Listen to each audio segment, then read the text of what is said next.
Another video! Aren't you a lucky bunch? Hay fever.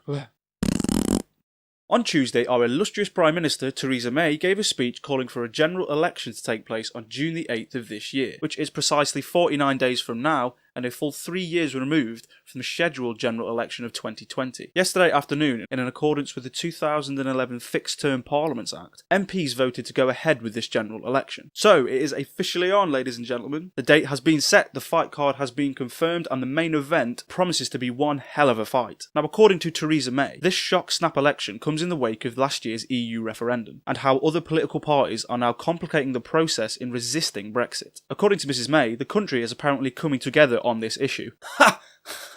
Dick. But Westminster remains divided. Her main reasoning with this snap general election is to bridge that divide in Westminster. It seems Big Tezza is worried that this resistance and disagreement between political parties will make it hard to push through the necessary legislation to begin negotiations with the EU. Because what they are doing jeopardises the work we must do to prepare for Brexit at home.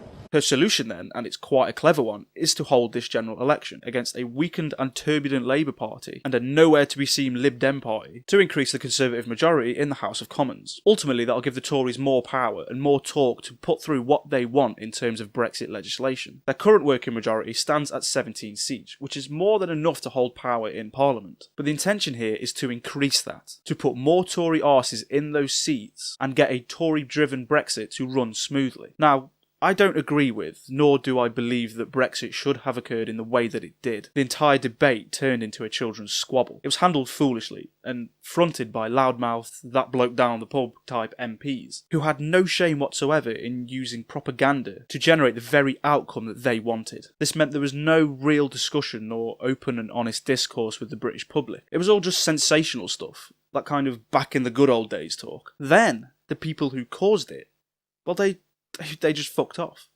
Nigel Farage resigned. David Cameron took his pig and did one. And all they did was leave us with Boris Johnson, a man who seems incapable of combing his own fucking hair. Despite all of this though, the fact remains that our country is going to exit the European Union. There's no ifs nor buts about that. Article 50 has been triggered, and our secession has begun. And as much as I hate to say this, I actually agreed with what Theresa May said in her speech on Tuesday. Now don't get me wrong, she chats bollocks. Utter bollocks. Like every other politician out there. In that speech alone, she twisted facts about consumer confidence and economic growth, and even accused other parties of gaming the system, when that is exactly what she's doing right now. But I think the sentiment that she held was correct. We can continue this resist and this revolt against Brexit, which is now a certainty, or we can come together, establish a common ground and find a workable solution that satisfies all sides. Whether that solution lies in the hands of the Tories, well, that's a completely different matter entirely. But that rare moment of some sincere and genuine public interest from our Prime Minister did give me some hope. Hope that maybe, just maybe, there is a light at the end of this wretched tunnel. And this shock, snap general election is the perfect opportunity for us, the British public, to embrace that light. This could be a huge turning point in the history of our country. And right now we look like a bunch of bumbling idiots who can't seem to agree upon anything. So take this opportunity to get involved,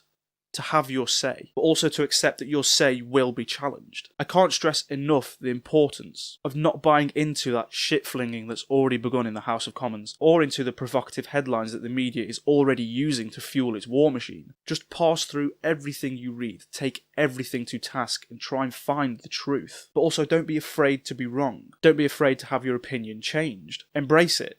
Learn from it. Accept a challenging opinion and weigh it against your own before you just discard it. But also make the right choice. Not necessarily for your country or for your parents or for your political party, but for you. Whether that's Lib Dem, Tory, UKIP, Green Party, the SNP, Labour or whatever else. Just make sure that your vote was for you and you know exactly why. So please go to the government website, sign up and register to vote. Get yourself ready for this. This is your government and your responsibility. Do not throw away that responsibility on June the 8th. Thank you.